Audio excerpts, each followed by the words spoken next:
One nation one election మంచిదే కదా.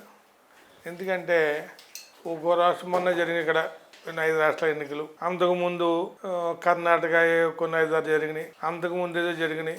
కంటిన్యూస్గా రాష్ట్రాలకి లేకపోతే ఆ ఎలక్షన్లు ఈ ఎలక్షన్లు ఇలా మున్సిపాలిటీలు పంచాయతీలు ప్రయత్నం ఫైనాన్షియల్ ఖర్చు. అంతేకాకుండా ఈ ఎలక్షన్ ప్రాసెస్ ఎప్పుడైతే వచ్చిందో జనరల్గా కోడ్ వస్తుంది, కొన్ని పనులు మానేయాల, అభివృద్ధి పనులన్నీ పెండింగ్ పడిపోతాయి. కాబట్టి వన్ నేషనల్ ఎలక్షన్ అనేది ఏ విధంగా కరెక్ట్ కాదు, దాని మీ ఉద్దేశం ఏంటి? మూర్తి గారు, మీరు అన్న పాయింట్లో వన్ నేషన్ వన్ ఎలక్షన్ అన్నది ప్రస్తుతం ఉన్న కేంద్ర ప్రభుత్వం మొదటిసారి ఎన్నికైనప్పుడే అది ఆలోచన మొదలుపెట్టి, అంటే 2014 ఎన్నికల్లో గెలిచినప్పుడు. మీరు అన్నట్టు భారతదేశంలో 28 రాష్ట్రాలు ఉన్నాయి, 8 కేంద్రపాలిత ప్రాంతాలు ఉన్నాయి, 797 జిల్లాలు ఉన్నాయి, అలాగే 3739 మున్సిపాలిటీలు కూడా ఉన్నాయి. అవి కాకుండా ఇంకా జడ్పీటీసీ లోకల్ బాడీస్ కూడా ఉన్నాయి, ఇంకా లోకల్ బాడీస్, పంచాయతీలు, మండలాలు, ఇవన్నీ రాష్ట్రానికి వేరువేరుగా ఉన్నాయి మీరన్న విషయంలో. కానీ ఈ వ్యవస్థ ఎట్లా వచ్చింది అది తెలుసుకోవాలి. భారతదేశానికి స్వాతంత్రం వచ్చిన తర్వాత రాజ్యాంగం రూపొందించినప్పుడు ప్రజల ఎన్నుకోబడిన ప్రభుత్వం, పార్లమెంట్ కానీ అసెంబ్లీస్ కానీ వీటి కాల పరిమితి కూడా 5 సంవత్సరాలని. అందువలన ఇదేదో కొత్త ప్రయోగం కాదు, కొత్త విషయం కూడా కాదు.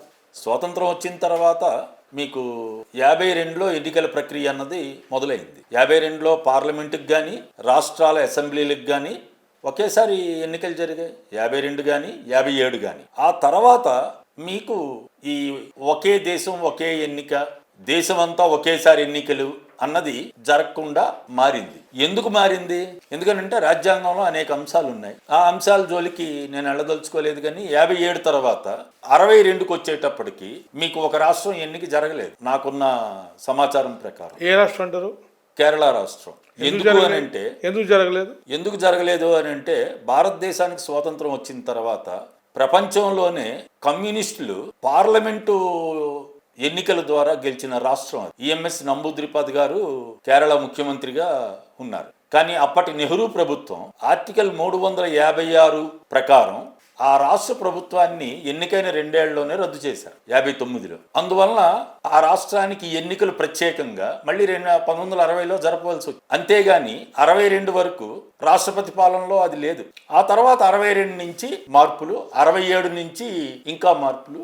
ఇప్పుడు రాష్ట్రాల వారీగా 5 ఏళ్లు కాలపరిమితి ముగిసిన రాష్ట్రాలకి 5 ఏళ్ళు అయిన వెంటనే ఎన్నికలు వెళతారు. అది ఆ రాష్ట్రానికి సంబంధించి. రెండోది, ఎన్నికలు 5 ఏళ్లకి మించి కాలపరిమితి అన్నది లేదు రాష్ట్రానికైనా దేశానికైనా.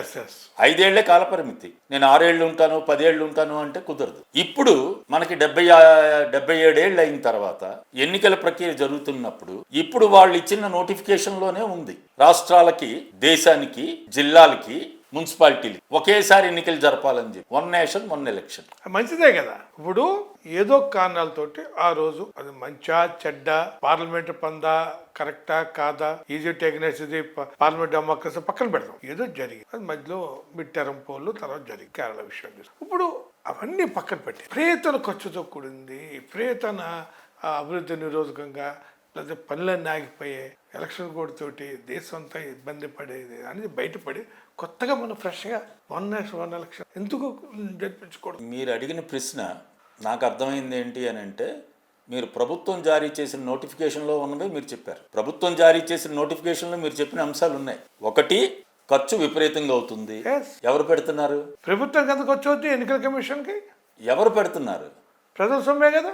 మరి ప్రజలు కోరుకుంటే చేయొచ్చు.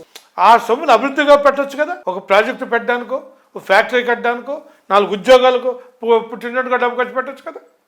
ఒకటి మీరు అన్నది. రెండోది, అఫీషియల్ మెషినరీ అంటే మొత్తం యంత్రాంగం కొన్ని వాటిల్లో ఉండాలని చెప్పి, కొన్నాళ్ల పాటు ఎన్నికల ప్రక్రియలో ఉంటుందని చెప్పి. మూడోది, వాళ్ళు చెప్తుంది మీరు చెప్పిందే, అభివృద్ధికి ఉంటుపడుతుంది, అభివృద్ధి పనులు ఆగిపోతున్నాయని చెప్పి. ఈ 3 అసమంజసం. ఎందుకు అని అంటే 5 ఏళ్లకు ఒకసారి దేశంలో ఎన్నికలు జరుగుతాయి దేశానికి. రాష్ట్రాలకి రాష్ట్రాల వారీగా 5 ఏళ్లు పూర్తయిన రాష్ట్ర ప్రభుత్వాలకి ఎన్నికలు జరుగుతాయి. అంతే తప్ప అన్ని రాష్ట్రాలకి ఒకసారి జరగవు, దేశానికి ఒకసారి జరుగుతాయి. సో మీరు ఖర్చు అంటున్నారు. ఖర్చు తగ్గించడానికి ప్రభుత్వం, ఎన్నికల కోసం ఖర్చు తగ్గించడానికి మీరు అనేక రూపాల్లో దాన్ని తీసుకెళ్ళచ్చు.